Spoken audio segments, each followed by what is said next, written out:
Hello दोस्तों, आप सभी का फिर से स्वागत है मेरे इस चैनल पर जिसका नाम है बस्तर साइंस एकेडमी। और आप मेरा पहला, दूसरा और तीसरा वीडियो देख ही चुके हैं। पिछले लास्ट वीडियो में पूरा सिलेबस को अच्छे से एक्सप्लेन किया गया है, आप जाकर देखिए। टोटल 4 यूनिट थे, 25-25 मार्क्स का चारों बटा हुआ है। पहला यूनिट से लेकर चौथा यूनिट तक जाएंगे। आज से वो प्रक्रिया शुरू करने वाले हैं। तो जो भी पिछला सिलेबस के वीडियो नहीं देखे हैं वो वाला वीडियो देख लें, क्योंकि वो वीडियो देखने के बाद आपको आज का सिलेबस से प्रॉपर अच्छे ढंग से समझ में आने वाला है। तो आज हम स्टार्ट करेंगे फर्स्ट यूनिट का पहला लेसन, है ना। पहला लेसन क्या था? Atomic and nuclear physics. Atomic and nuclear physics, ठीक है। तो आज हम स्टार्ट करेंगे न्यूक्लियर तो बाद में, पहले हम स्टार्ट करेंगे एटॉमिक फिजिक्स। क्या? एटॉमिक, ठीक है। तो एटॉमिक फिजिक्स अब मैं बात करने वाला हूं कि एटम में क्या क्या होते हैं।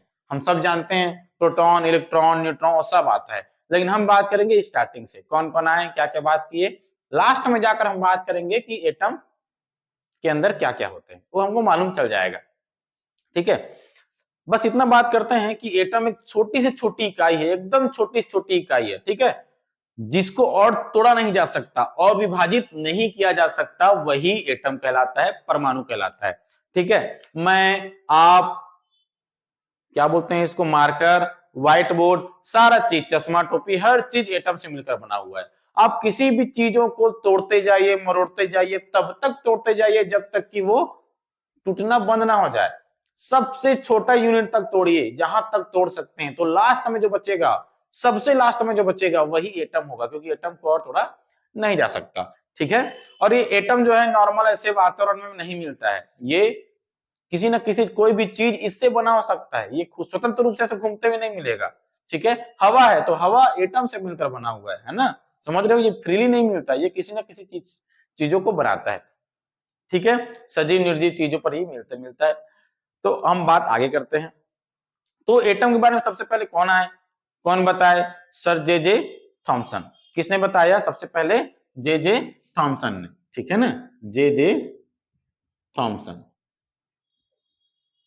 इंग्लिश मेरे को नहीं आता, ऐसा आप लोगों को लगता होगा, है ना।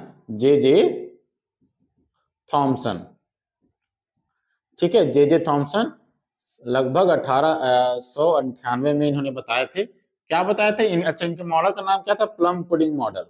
क्या नाम था? Plum pudding model.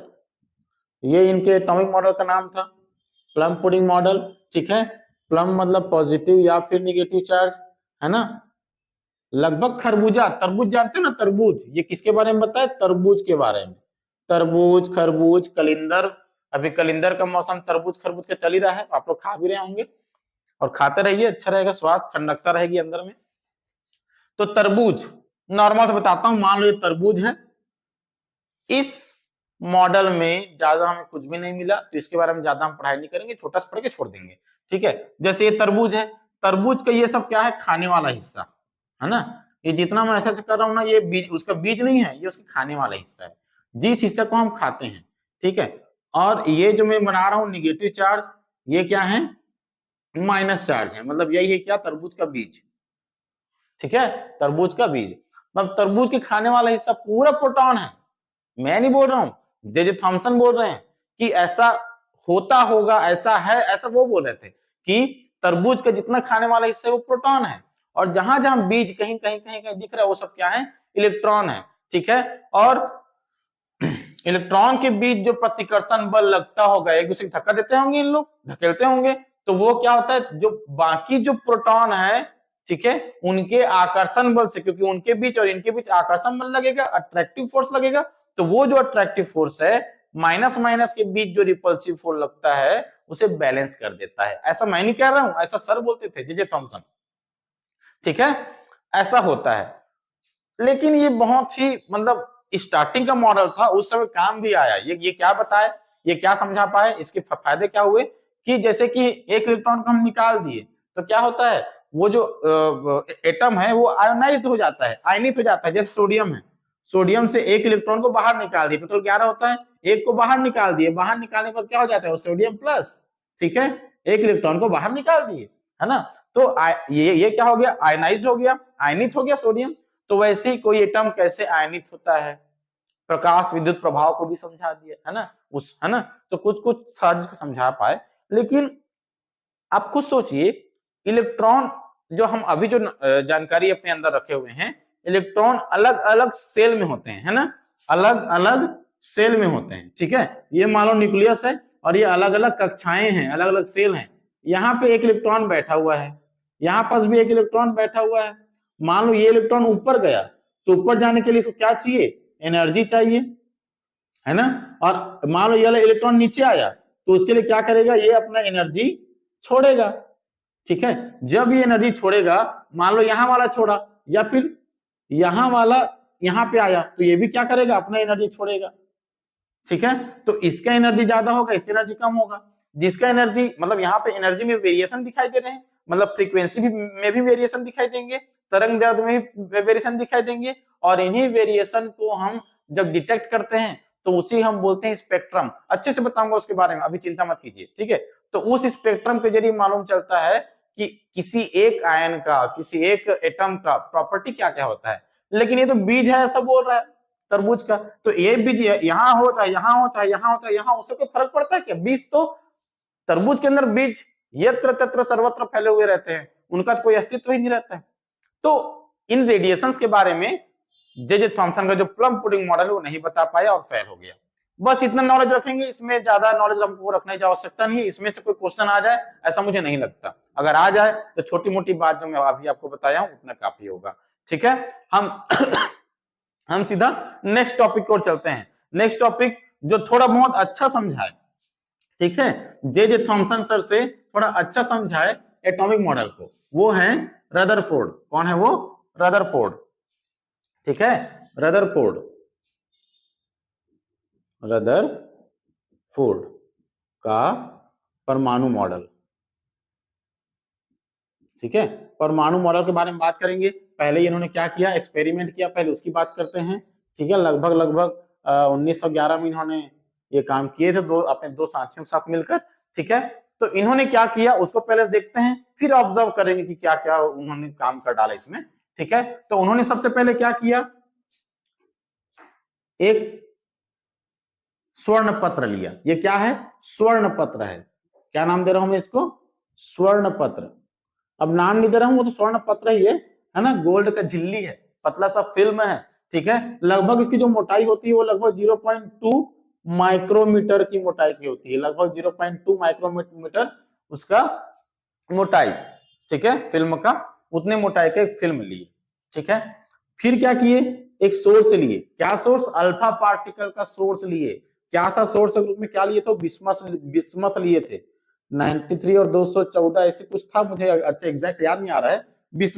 बिस्मथ लिए, जहां से अल्फा पार्टिकल क्या हुए, इमिट हुए, ठीक है। क्या निकले, अल्फा पार्टिकल। अल्फा पार्टिकल क्या होता है, लगभग हीलियम जैसा होता है ना, जिसका एटॉमिक नंबर 2 होता है और एटॉमिक मास 4 होता है। अगर हीलियम से उसके इलेक्ट्रॉन को निकाल दिया जाए तो उसे अल्फा पार्टिकल भी तुम बोल सकते हो, ठीक है ना, क्योंकि अल्फा नाभिक होता है। अल्फा क्या होता है, नाभिक होता है, और हीलियम क्या होता है, पूरे एटम होते हैं, ठीक है ना। तो एटम से इलेक्ट्रॉन को निकाल दो, मतलब बाहरी सेल को हटा दो, सिर्फ जो न्यूक्लियस बचेगा ना वो हो जाएगा अल्फा पार्टिकल।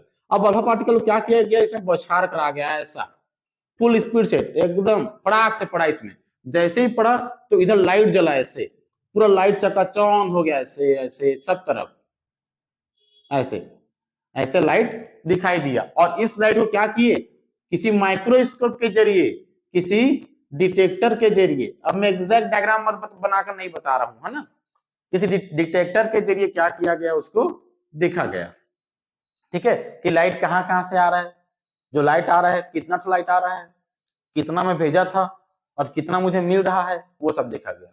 लाइट जो आ रहा था उसका डायरेक्शन, मतलब जो अल्फा पार्टिकल जो आ रहा था उसका डायरेक्शन ये है, इस डायरेक्शन से मान लो अल्फा पार्टिकल का जो लाइट है या अल्फा पार्टिकल जो है इस डायरेक्शन में स्कैटर हो गया, स्कैटर प्रकीर्णित बोलते हैं इसको। अगर स्कैटर हो गया तो उसके स्टार्टिंग सेंट्रल लाइन, इसको क्या बोल देंगे, सेंट्रल लाइन, ठीक है, सेंट्रल लाइन। तो सेंट्रल लाइन से कुछ एंगल बना रहा है थीटा, है ना, इसको हम बोल सकते हैं स्कैटरिंग एंगल,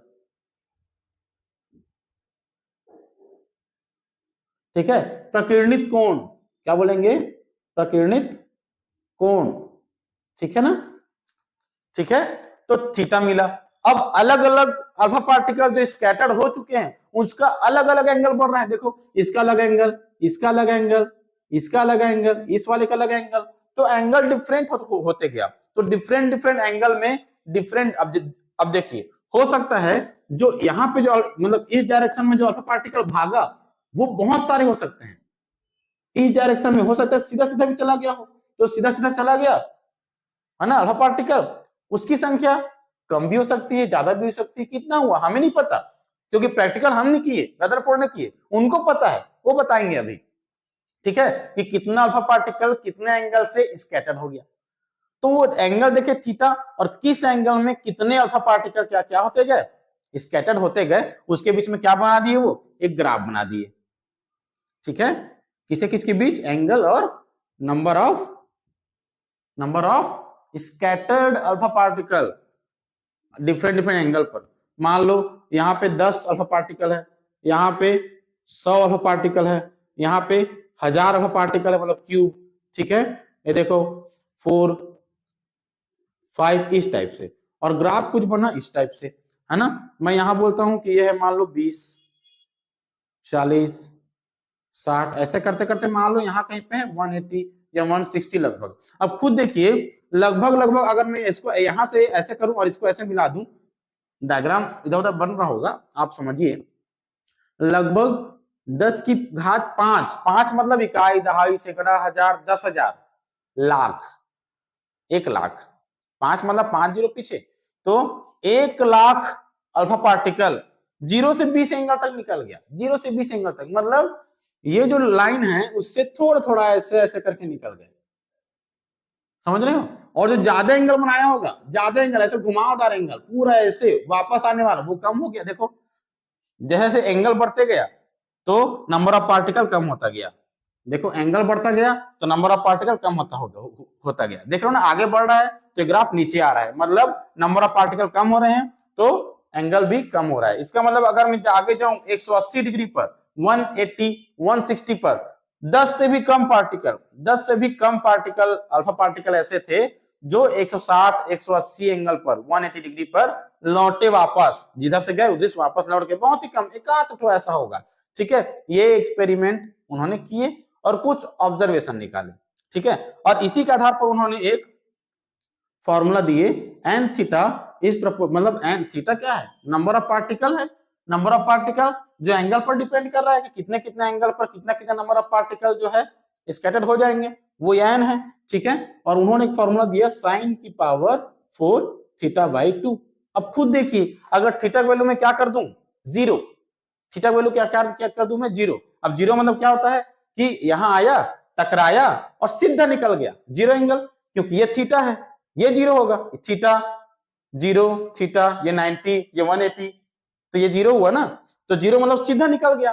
तो सोच कर देखो, number of particle is proportional to 1 by sine to the power 4 theta by 2। अगर मैं इतना साइन को पूरा एंगल बोलूं तो number of particle is anti proportional of theta.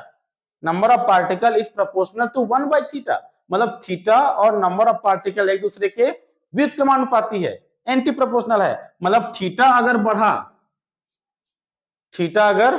बढ़ा तो नंबर ऑफ पार्टिकल क्या हो जाएंगे, कम। इसीलिए बोल रहा हूं जब थीटा बढ़ेगा 180 तक तो नंबर ऑफ पार्टिकल क्या होते जाएंगे, धीरे धीरे कम होते जाएंगे, और कम होकर क्या हो जाएंगे, पीछे चले जाएंगे, वापस जिस डायरेक्शन में आए थे उसी डायरेक्शन में वापस चले जाएंगे। ठीक है, तो ये वाला इक्वेशन दिया।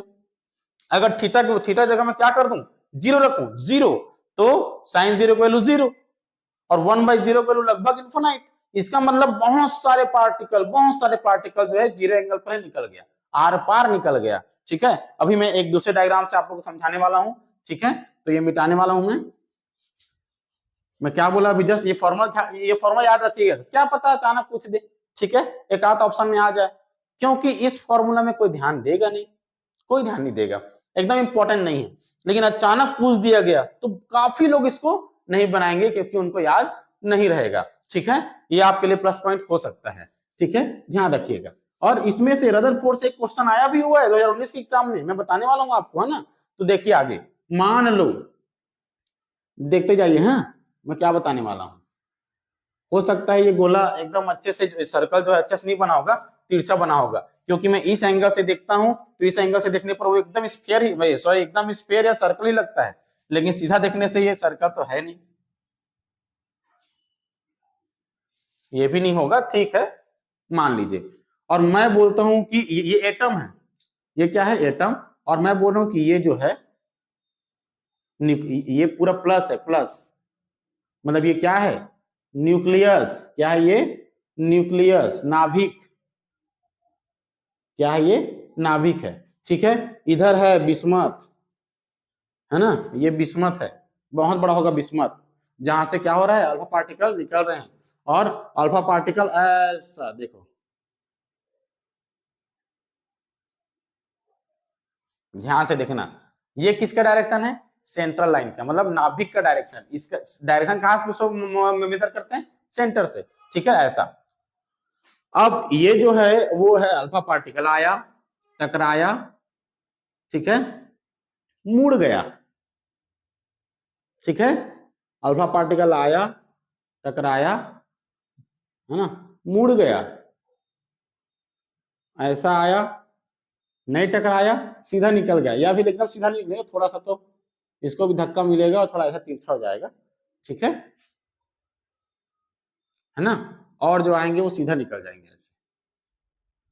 मैं सिर्फ सेंटर लाइन के ऊपर बताया हूं, नीचे भी सेम है, एज इट इज होगा, मुझे बताने की आवश्यकता नहीं, ठीक है। अब एक चीज और ध्यान देना है, देखते जाओ ध्यान से, मैं क्या समझाने जा रहा हूं आपको। ये न्यूक्लियस, अब देखना, कुछ आए ऐसे सीधा, है ना, ऐसे, और ऐसे करके यहां से टकरा कर वह ऐसे गए और उसी तरह से वापस ऐसे आ गए, इतना ऑब्जर्व रदरफोर्ड के द्वारा किया गया। अब ध्यान से देखिएगा,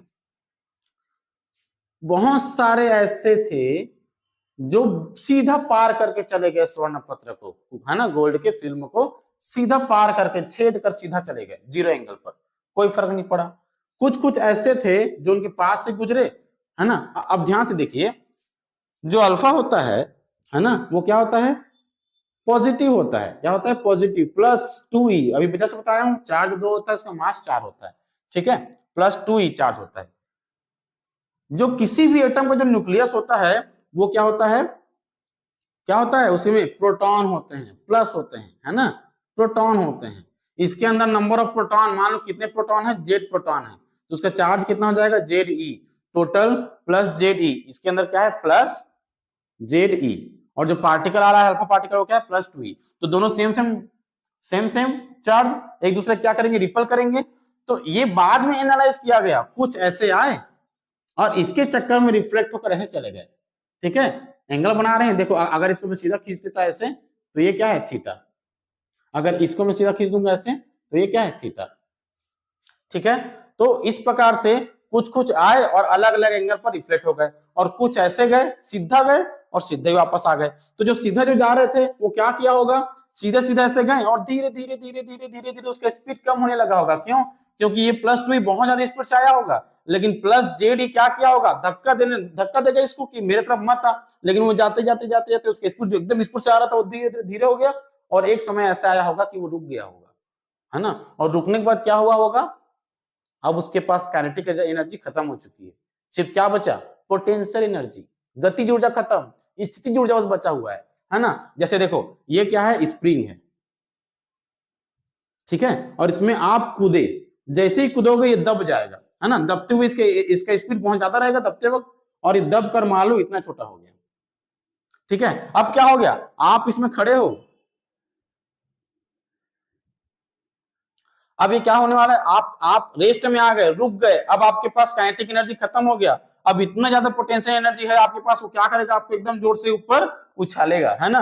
तो फिर क्या करेगा ये +ZE, इस +2 को एकदम स्पीड से जोरदार वापस पोटेंशियल एनर्जी को काइनेटिक एनर्जी में बदलते हुए फेंक देगा वापस, समझ आ रहा है, और वापस उसी डायरेक्शन में वापस आ गया। तो फिर उन्होंने ये बोला कि बहुत सारे अल्फा पार्टिकल ऐसे थे जो सीधा पार करके चले गए, कुछ पार्टिकल ऐसे थे बहुत सारे जो अलग अलग एंगल में स्कैटर्ड हो गए, और कुछ ही पार्टिकल ऐसे थे जो सीधा गए और सीधा आ गए।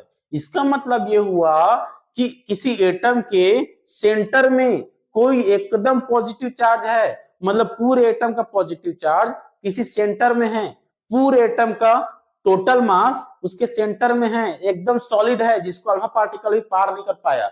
इस अल्फा पार्टिकल जो बिस्मथ से निकला था, है ना, उसका एनर्जी कम से कम 5.5 मेगा इलेक्ट्रॉन वोल्ट था। इतने एनर्जी से आया था। इतने एनर्जी में उस अल्फा पार्टिकल को सॉरी गोल्डन फिल्म को पार करके चला जाना चाहिए था, लेकिन वो पार नहीं कर पाया सेंटर को, वापस चला गया। तो क्या अंदाजा लगाया गया कि उसके बीच में एक बहुत जबरदस्त पूरा एटम का मास केंद्रित है, बहुत सॉलिड चीज है वहां पे, है ना, वहां पे उसका पूरा चार्ज केंद्रित है, धनायन, ठीक है, पूरी तरह से केंद्रित है। और वही धनायन, है ना, जहां पे केंद्रित है उसको नाम दिया गया नाभिक। तो नाभिक की खोज किसने किया? रदरफोर्ड ने। नाभिक की खोज किसने किया? रदरफोर्ड ने, ठीक है। तो ये उन्होंने दिया। और जब ये धीरे धीरे जाते जाते जहां पहुंचा और जहां पे जाकर रुक गया, देखो यहाँ पे रुक गया, यहाँ पे, और ये क्या है इसका सेंटर। तो सेंटर और जहां पे जाकर रुका है उन दोनों के बीच की दूरी क्या बोलते हैं? क्लोजेस्ट अप्रोच, अधिकतम पहुंच की दूरी। अधिकतम यहीं तक पहुंच सकता था, ठीक है ना। न्यूनतम पहुंच की दूरी कुछ ही बोलो, क्लोजेस्ट अप्रोच, ठीक है, क्लोजेस्ट अप्रोच इसको बोला गया। अब इसके बारे में बताऊंगा, ठीक है। तो ये हो गया रदरफोर्ड के बारे में, जिन्होंने अल्फा पार्टिकल को स्वर्ण पत्र के फिल्म में बौछार कराया। बौछार कराने पर यह मालूम चला कि बहुत से अल्फा पार्टिकल सीधे निकल गए, कुछ पार्टिकल अलग अलग एंगल पर स्कैटर हो गए, और कुछ पार्टिकल सीधा जाकर सीधा ही वापस आ गए। तो इसमें यह अंदाजा लगाया गया कि जो एटम है उसका पूरा मास किसी सेंटर पर केंद्रित है, पूरा उसका पॉजिटिव चार्ज उसके सेंटर पर केंद्रित है, तभी तो अल्फा पार्टिकल जो प्लस है उसको धक्का देकर पीछे धकेल दिया। तो इस प्रकार नाभिक का पता चला और रदरफोर्ड ने नाभिक की खोज की, ठीक है। इसके बाद हम आगे पढ़ने वाले हैं क्लोजेस्ट अप्रोच, इसके बारे में बताऊंगा। तो ये वाला कॉन्सेप्ट क्लियर है। अब स्टार्ट करते हैं नेक्स्ट टॉपिक, ठीक है। तो इतना हम समझ चुके हैं। अब हम बात करते हैं निकटतम पहुंच की दूरी, क्लोजेस्ट अप्रोच की। क्लोजेस्ट अप्रोच किसकी बात कर रहा हूं मैं? टॉपिक का नाम लिख दो पहले, ठीक है। निकटतम पहुंच की दूरी, निकटतम पहुंच की दूरी। रदरफोर्ड का परमाणु मॉडल इतना आसान मत समझो। पहले मैं रदरफोर्ड का एक छोटा सा एटॉमिक मॉडल बता देता हूं, उसके बाद आगे बढ़ूंगा, ठीक है। क्या बोलेंगे इसको? क्लोजेस्ट अप्रोच, है ना, डिस्टेंस ऑफ क्लोजेस्ट अप्रोच, ठीक है ना। मैं यहां पे ले लेता हूं डिस्टेंस ऑफ क्लोजेस्ट अप्रोच, यहां पे आ जाएगा डिस्टेंस ऑफ क्लोजेस्ट अप्रोच, इसकी बात करेंगे। उससे पहले रदरफोर्ड का परमाणु मॉडल क्या था कि फिर उन्होंने बात किया कि नाभिक में, मतलब एटम के नाभिक में न्यूक्लियस में सारा प्रोटॉन होगा, धनावेश होगा, और उसके बाहर में इलेक्ट्रॉन घूम रहे होंगे। और किस प्रकार घूम रहे होंगे कि वो इलेक्ट्रॉन जो है एक, ठीक है, न्यूक्लियस से, प्रोटॉन से, और ये इलेक्ट्रॉन है, दोनों के बीच क्या लग रहा होगा? एक अट्रैक्टिव फोर्स लग रहा होगा, ठीक है, आकर्षण बल। और उसी आकर्षण बल को इन लोग क्या कर दे रहे होंगे? सेंट्रीपिटल फोर्स में कन्वर्ट कर दे रहे होंगे, अभिकेंद्रीय बल में कन्वर्ट कर दे रहे होंगे। और अभिकेंद्रीय बल की वजह से क्या करेगा? ये गोल गोल घूमना शुरू कर देगा, ठीक है, गोल गोल घूमना शुरू कर देगा। लेकिन क्लासिकल मैकेनिक्स, चिर सम्मत यांत्रिकी के अनुसार, है ना, फिजिक्स के अनुसार, कोई भी चीज अगर मूवमेंट कर रहा है तो वो अपना एनर्जी छोड़ेगा किसी न किसी रूप में। मैं जैसे यहाँ पे अभी मेहनत कर रहा हूं तो मेरा एनर्जी हीट के फॉर्म में रिलीज हो रहा होगा, ठीक है। तो कुछ भी मोमेंट होगा तो वहां पे एनर्जी रिलीज होगा ही होगा, बिना एनर्जी का मोमेंट नहीं हो सकता। तो जब ये गोल गोल घूमेगा तो फिर क्या करेगा? ये एक इलेक्ट्रोमैग्नेटिक रेडिएशन, है ना, क्या करेगा? इमिट करेगा। और जैसे ही अपना एनर्जी छोड़ेगा इलेक्ट्रोमैग्नेटिक रेडिएशन के फॉर्म में, तो क्या हो जाएगा? उसका जो ये डिस्टेंस है वो क्या होते जाएगा? कम होते जाएगा। लेकिन वो गोल गोल तो घूमते रहेगा, और घूमते घूमते उसका जो स्पाइरल जो उसका मोशन कर रहा है धीरे धीरे पास आते जाएगा, और आकर क्या हो जाएगा? न्यूक्लियस में गिर जाएगा। और इस प्रकार एटम समाप्त हो जाएगा, खत्म हो जाएगा, मर जाएगा। इसका मतलब ये हुआ कि एटम स्टेबल नहीं है। जबकि एटम स्टेबल होता है, तो एटम के स्टेबिलिटी को रदरफोर्ड नहीं बता पाए, ठीक है। यही उनका छोटा सा एटॉमिक मॉडल था। अब चलते अपन निकटतम पहुंच की दूरी की तरफ। इंपॉर्टेंट टॉपिक है, ध्यान से देखिएगा, ठीक है। निकटतम पहुंच की दूरी, फिर से मैं वही बात करता हूं कि यहाँ पे क्या है? न्यूक्लियस, और यहाँ पे क्या आ रहा है? अल्फा पार्टिकल एकदम स्पीड से आ रहा है, सीधा सीधा आ रहा है, ठीक है, सीधा सीधा आएगा। मैं यहाँ बना देता हूं ऐसे, ये है न्यूक्लियस, ये है एटम, ठीक है। और ये जो अल्फा पार्टिकल आ रहा है उसका चार्ज कितना है +2e, और इसके अंदर चार्ज कितना है हमको नहीं पता, तो +ZE, ठीक है, +ZE। और ऐसे जब स्पीड से आता गया तो यहाँ पे जो +ZE है वो क्या करेगा, इसको +2e को धक्का देगा, प्रतिकर्षित करेगा, रिपल करेगा, जिसके चलते इसका स्पीड धीरे धीरे कम होते जाएगा और एक जगह पर जाकर वो क्या करेगा, ऐसे जाएगा, जाते जाएगा, और जाकर एक जगह जाने के बाद क्या होगा, वो रुक जाएगा। ठीक है, मान लो यहाँ पे रुक गया, ठीक है, मान लो यहाँ पे आकर रुक गया, ये एटम का पहला सेल है, एटम बहुत बड़ा होगा मान लो जाए, और यहाँ पे आकर रुक गया, ठीक है, और यहाँ से फिर वापस जाएगा। अब यहाँ पे रुक गया, क्या हो गया, kinetic energy potential energy convert हो गया, ये रुक गया। अब इन दोनों के जो बीच की डिस्टेंस होगा ऐसा, उस बीच के डिस्टेंस को क्या बोलेंगे, निकटतम पहुंच की दूरी, कि वो कितना क्लोज जा पाया, जितना भी क्लोज जा पाया उस समय उन दोनों के बीच के डिस्टेंस को बोलेंगे closest approach, distance of closest approach, निकटतम पहुंच की दूरी r0, और इसी के लिए फॉर्मूला निकालना है। अब देखो यहाँ पे कौन पहुंचा है +2e, और यहाँ पे कौन है +ZE। तो इस क्वेश्चन को अगर मैं समझाऊं अच्छे से, तो यहाँ पे एक नया डायग्राम बना सकता हूं कि जहां पे +2e है और यहाँ पे +ZE है, और दोनों बीच का जो डिस्टेंस है उसको क्या बोल रहे हैं अपन, r0। ठीक है, समझ आ गया। तो इस डायग्राम को मिटाता हूं, उस डायग्राम से हम क्वेश्चन सॉल्व करते हैं, ठीक है ना। तो ये देख लो, नॉर्मल सा क्वेश्चन बन रहा है, पोटेंशियल का फॉर्मूला आपको पता है कि नहीं पता मुझे नहीं मालूम, मैं यहाँ बता देता हूँ, 1/4πε0 Q1 मतलब पहला चार्ज, दूसरा चार्ज अपॉन दोनों बीच का डिस्टेंस, ठीक है, ये होता है पोटेंशियल। ठीक है, क्योंकि ये जाकर यहाँ पे रुक गया है, इसके पास पोटेंशियल एनर्जी है, काइनेटिक एनर्जी इसके पास नहीं है, तो यही पोटेंशियल एनर्जी क्या है, कैसे हो जाएगा, देखो 1/4πε0 Q1 का वैल्यू +2e, क्योंकि पोटेंशियल स्केलर क्वांटिटी होता है, अदिश राशि होती है, अदिश राशि होती है इसलिए उसको डायरेक्शन लेते हैं, सॉरी उसका चार्ज को लेकर चलते हैं। ठीक है, +2e into +ZE, Q1 Q2, Q1 की जगह +2e, Q2 जगह +ZE और अपॉन r0। ठीक है, तो देखा जाए तो कैसा हो जाएगा ये 1/4πε0 2e 2z और e का स्क्वायर अपॉन r0, ये आ गया पोटेंशियल। क्या है ये, पोटेंशियल। अब हर थ्योरी वगैरह मैं नहीं लिखते रहूंगा, हमारे पास इतना समय नहीं है, हम 11th क्लास नहीं पढ़ रहे हैं जो हमको पूरा कॉन्सेप्ट मतलब लिखना पड़ेगा। ठीक है, हम लेक्चरर के एग्जाम की तैयारी करें तो शॉर्ट में बना के चलेंगे। ये हो गया पोटेंशियल। अब आपको यही बोला हूं मैं कि यही पोटेंशियल एनर्जी क्या होगा, अब अपना पोटेंशियल एनर्जी को काइनेटिक एनर्जी में कन्वर्ट करेगा और फुल स्पीड से वापस अपने जिस डायरेक्शन में आया था उसी डायरेक्शन में चला जाएगा। इसका मतलब यही पोटेंशियल एनर्जी काइनेटिक एनर्जी में अब क्या होगा, कन्वर्ट होने वाला है, या फिर जो काइनेटिक एनर्जी लेकर आया था वो वही उसके पोटेंशियल एनर्जी में कन्वर्ट हो चुका था, दोनों आपस में बराबर हुए। काइनेटिक एनर्जी को मैं ई लिख दूं क्या, ई, तो है ना, और काइनेटिक एनर्जी क्या बोलते हैं 1/2 mv का स्क्वायर, ये भी क्या है, वेलोसिटी है, किसका, अल्फा पार्टिकल का। ठीक है, तो देखो v की जगह वैल्यू रख दो 1/2 mv स्क्वायर बराबर, इसके जगह क्या रख दिया, v की जगह में 1/2 mv स्क्वायर यहाँ पे रख दिया, और ये इसके बराबर हो जाएगा 1/4πε0, ठीक है, 2ze स्क्वायर बाई r0। ठीक है, इसको मैं वहां पे उतार दिया, लिख दिया, r0 को इधर ले आओ, r0 यहाँ पे क्या आ जाएगा 1/4πε0 2ze स्क्वायर अपॉन, अच्छा ये 2 ऊपर जाएगा क्या हो जाएगा 4, बाद में करेंगे, 1/2 mv स्क्वायर, देखो 1/2 mv स्क्वायर आ गया। अगर तुम चाहते इसको और क्या लिख सकते थे, 1/4πε0 2ze स्क्वायर अपॉन e। मैं अलग अलग तरीका बता रहा हूं लिखने का, क्योंकि क्वेश्चन आपको अलग अलग तरीका पूछ सकता है, बता रहा हूं मैं ना।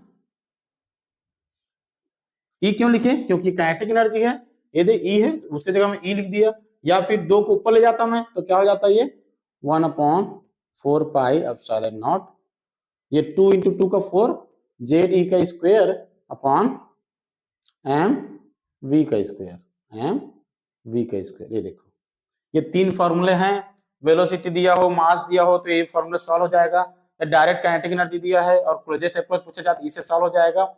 जेड क्या है, नंबर ऑफ प्रोटॉन है न्यूक्लियस में, नंबर ऑफ इलेक्ट्रॉन नहीं है। नंबर ऑफ प्रोटॉन है। जैसे कि आपको बोलता है कि लिथियम